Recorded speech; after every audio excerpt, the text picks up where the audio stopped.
আপনি যখন আমার এই ভিডিওটি দেখছেন তখনও কি আপনার পায়ের নিচের মাটি কাঁপছে? গত ২১শে নভেম্বর সকালটা কি আপনার কাছেও কয়েক সেকেন্ডের জন্য হয়ে উঠেছিল নারকীয় তাণ্ডবময়? আপনিও কি মুখোমুখি হয়েছিলেন ৫.৭ মাত্রার সেই ভীষণ কাঁপুনির, যা বাংলাদেশের মানুষকে মনে করিয়ে দিয়েছে কি এক ভয়াবহ সত্যের ওপর দাঁড়িয়ে আছি আমরা? আপনি কি জানেন আমাদের মাটির নিচে নীরবে ঘুমিয়ে আছে এক দানব, যা শুধু মাটি নয়, পুরো একটি সভ্যতার ইতিহাসকে পাল্টে দিতে পারে? এটি আর কিছুই নয়, ইন্ডিয়ান টেকটনিক প্লেট আর বার্মা প্লেটের মধ্যে চলমান এক আদিম যুদ্ধ। বিজ্ঞানীদের ভাষ্য মতে এর সংযোগস্থলে প্রায় ৩০০ বছর ধরে জমা হচ্ছে এমন এক ভয়ঙ্কর শক্তি, যার মুক্তি আমাদের মুখোমুখি করতে পারে ৭.৫ থেকে ৮ মাত্রার এক মহাপ্রলয়ের, যার আভাসের আগেও বেশ কয়েকবারই আমাদের এই বাংলাকে করেছিল গ্রাস। আপনার কি মনে হয় মহাস্থানগড়ের মতো এত সমৃদ্ধ নগরী কি এমনিতেই ধুলোয় মিশে গেছে? আপনি কি ভুলে গেছেন ১৭৬২ সালে চট্টগ্রামে হওয়া সেই মহা বিপর্যয়ের কথা, যা সেখানের বাসিন্দা সমেত ডুবিয়ে দিয়েছিল একটি সম্পূর্ণ দ্বীপকে? সেই ভয়ঙ্কর দানবটি পূর্ণ শক্তিতে জেগে উঠবে যে কোনো সময়। আমরা কি প্রস্তুত? আসসালামু আলাইকুম, আমি রাহাত জুবায়ের, আর আমাদের আজকের ভিডিওর topic the hunting of Bengal earthquakes. চলুন তবে শুরু করা যাক।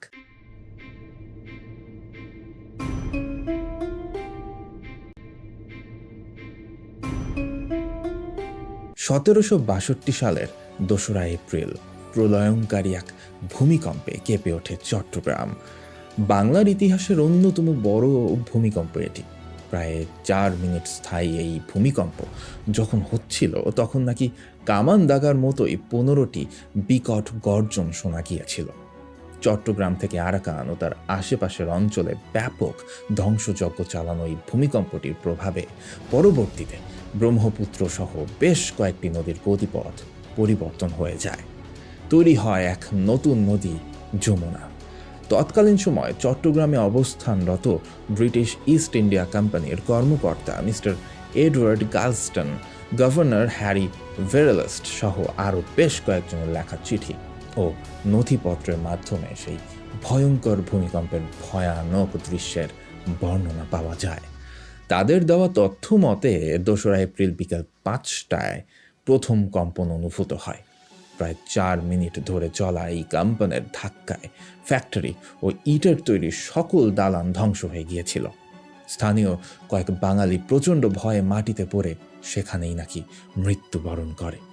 সাহেবদের বাড়িঘর কাঠের তৈরি হওয়ায় তাদের প্রাণ রক্ষা পায়। শহরের বিভিন্ন স্থানে বেশ কয়েকটি বড় বড় ফাটলের সৃষ্টি হয়েছিল, যা থেকে সালফারের গন্ধযুক্ত পানি বের হচ্ছিল।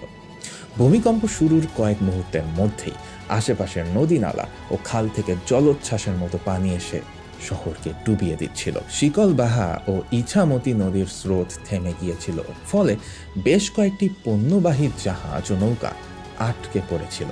সবথেকে ভয়ঙ্কর পরিণতি হয়েছিল খুব সম্ভবত বাহার ছড়া নামক অঞ্চলে। কক্সবাজারের কাছে অবস্থিত তৎকালীন বাকরচন্দ নামক অঞ্চল, যা এখন বাহার ছড়া নামে পরিচিত, সেখানের একটি দ্বীপ প্রায় ২০০ মানুষ ও তাদের গৃহপালিত পশু সমেত সমুদ্রের অতল পানিতে তলিয়ে গিয়েছিল। তাদের কোনো খোঁজ আর কখনোই পাওয়া যায়নি। এছাড়াও ১৯০৮ সালের ইস্টার্ন বেঙ্গল ডিস্ট্রিক্ট গেজেটিয়ার চিটাগাংয়ের তথ্য অনুযায়ী ১৭৬২ সালের এই ভূমিকম্পে পর্দাবন নামক জায়গার একটি বেশ বড় নদী শুকিয়ে গিয়েছিল। শোনা যায় এই ভূমিকম্পে সীতাকুণ্ড পাহাড়ে দুটো আগ্নেয়গিরির জ্বালামুখ দেখতে পাওয়া গিয়েছিল, যদিও পরবর্তীতে এই স্থানটি কখনোই আর চিহ্নিত করা যায়নি। বাংলাদেশের সব থেকে প্রাচীন নগরগুলোর একটি মহাস্থান, প্রাচীন পুণ্ড্রবর্ধনের রাজধানী এই মহাস্থানগড়ে ২০০৯ থেকে ১০ সালের প্রত্নতাত্ত্বিক খননে ভূমিকম্পের আলামত পাওয়া যায়। মাজার সংলগ্ন যে অঞ্চলটি তখন খোঁড়া হচ্ছিল তা অন্যান্য স্থান থেকে বেশ উঁচুতে অবস্থিত। যারা খোঁড়াখুড়ি চালাচ্ছিল সেই ফরাসি প্রত্নতাত্ত্বিক দলের নেতা ছিলেন ফ্রাজোয়া সাল। বাংলাদেশ এশিয়াটিক সোসাইটি থেকে প্রকাশিত আঞ্চলিক পরিপ্রেক্ষিতে আদি বাংলা প্রথম খণ্ড বইতে ফ্রাজোয়া সাল লিখিত মহাস্থান অধ্যায়ে তার নিজেরই ভাষ্যে জানা যায়, মাজার সংলগ্ন 2 সারি স্তম্ভ যার প্রায় ধ্বংস হয়ে হেলে পড়া পিলার পরীক্ষা করে দারুণ কিছু জিনিস ধারণা করা যায়। ফ্রাজোয়া সাল ধারণা করেন মহাস্থান মোটেও কোনো মানুষের হস্তক্ষেপে ধ্বংস হয়নি, বরং এর ধ্বংসের পেছনে রয়েছে প্রাকৃতিক দুর্যোগ। আর সেই দুর্যোগটি হলো ভূমিকম্প। আর তার নমুনা তারা খুঁজে পেয়েছেন স্তম্ভের ভিত্তিগুলোকে যাচাই করে। সেখানে কয়েকটি স্তম্ভের ভিত্তি পুরো মুচড়ে গিয়েছিল। সম্ভবত ছাদ ধসে পড়ায় এই অবস্থা হয়েছিল তাদের। ধসে পড়ার অভিমুখ উত্তর পশ্চিম দিকে দক্ষিণ পূর্ব বরাবর, যা নির্দেশ করে এই ভূমিকম্পটির উৎস ছিল হিমালয় অঞ্চলের মধ্য বা পূর্ব ভাগ। পুরনো নথিপত্র ঘেঁটে জানা যায় 1255 সালের দিকে নেপালের কাঠমান্ডুতে ঠিক এমনই একটি ভূমিকম্প হয়েছিল, যা মন্দির ও বসত বাড়ির ব্যাপক ক্ষতি সাধন করে এবং যেটি নাকি তৎকালীন কাঠমান্ডুর সম্পূর্ণ জনসংখ্যার প্রায় 1/4 নিধন করার মতো শক্তিশালী ছিল। বাংলাদেশের ইতিহাসে প্রথম বড় ধরনের ভূমিকম্প আঘাত এনেছিল খুব সম্ভবত 1548 সালে। এতে চট্টগ্রাম ও সিলেট অঞ্চলের মাটি ফেটে 2 ভাগ হয়ে যায় এবং তা থেকে দুর্গন্ধযুক্ত পানি বের হচ্ছিল। এই ভূমিকম্পে নিহতের কোনো সংখ্যা জানা যায়নি। এরপর থেকে যুগে যুগেই ভূমিকম্প হানা দিয়েছে বঙ্গদেশে। 1642, 1775, 1812, 1865 বারংবার ভূমিকম্প আঘাত হেনেছে আমাদের এই ভূখণ্ডে। 1897 সালে আরও একটি বিধ্বংসী ভূমিকম্প আঘাত হানে, যা পূর্বে দক্ষিণ লুসাই পর্বতমালা থেকে শুরু করে পশ্চিমে শাহাবাদ পর্যন্ত সমগ্র বাংলা জুড়ে অনুভূত হয়েছিল।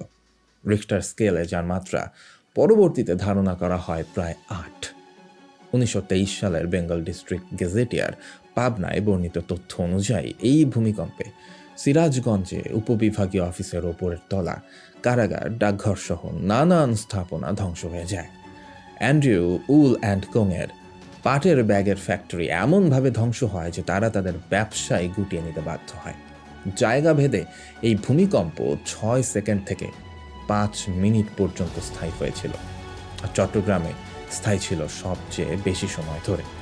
শুধু সিলেট জেলাতেই এর আঘাতে মৃতের সংখ্যা ছিল 545 জন। এই ভূমিকম্পে ঢাকা ময়মনসিংহ রেল ও সড়ক যোগাযোগ ব্যাপকভাবে বিঘ্নিত হয়। কিন্তু বাংলাদেশে এত ভূমিকম্প আঘাত হানার কারণ কি? বিশেষজ্ঞ ভূতত্ত্ববিদদের মতে বাংলাদেশের জিওলজিক্যাল টেকটনিক অবস্থান খুবই জটিল। বাংলাদেশ সাবডাকশন সম্পর্কিত প্লেট বাউন্ডারিতে অবস্থিত। তার উপর আবার কয়েক লাখ বছর আগেই ইন্ডিয়ান প্লেটটি বার্মিজ প্লেটের নিচে যাওয়া শুরু করেছে। তার ফলে সৃষ্টি হয়েছে চট্টগ্রাম ও সিলেটের এই পাহাড়গুলো। ইন্ডিয়ান ও বার্মিজ প্লেটের এই নড়াচড়া কিন্তু এখনও বিদ্যমান, আর যত বেশি নড়াচড়া তত বেশি প্রলয়ঙ্কারী ভূমিকম্প সৃষ্টির আশঙ্কা। আর দুর্ভাগ্যক্রমে আমরা রয়েছি এই প্লেটগুলোর ঠিক মিলনস্থলে। বাংলাদেশ কি তবে একটা টাইম বোমার উপরে বসে আছে? বিজ্ঞানীরা আমাদের অঞ্চলে একটি মেগা সিজমিক গ্যাপ বা মিসিং ফল্ট চিহ্নিত করেছেন। এই ফল্টটি দীর্ঘদিন ধরে কোনো শক্তি মুক্তই করেনি, যার অর্থ মাটির নিচে বিশাল পরিমাণ শক্তি জমা হচ্ছে। এই শক্তি মুক্ত হয়ে পড়লে তা কি সৃষ্টি করবে 1762 সালের সেই ভূমিকম্পেরই মতো আরও একটি প্রলয়? এই প্রলয় থেকে বাঁচতে দরকার টেকটনিক প্লেটের গতিবিধির ওপর ব্যাপক গবেষণা, আর সর্বোপরি জীবন বাঁচাতে প্রয়োজন প্রস্তুতি গ্রহণ।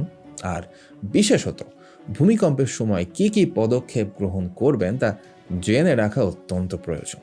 স্কুল, কলেজ ও পরিবারে নিয়মিত মহড়ার ব্যবস্থা করা প্রয়োজন, কারণ সচেতনতাই এনে দিতে পারে সাফল্য। আমাদের আজকের ভিডিওটি এই পর্যন্তই। এমনই রোমাঞ্চকর, অপার্থিব, প্রহেলিকাময় সব তথ্যে পরিপূর্ণ ভিডিও মিস করতে না চাইলে সাবস্ক্রাইব করে ফেলুন আমাদের চ্যানেলটিকে, আর ফলো করুন আমাদের ফেসবুক পেজটি। দেখা হচ্ছে আগামী ভিডিওতে। Till then, lights out.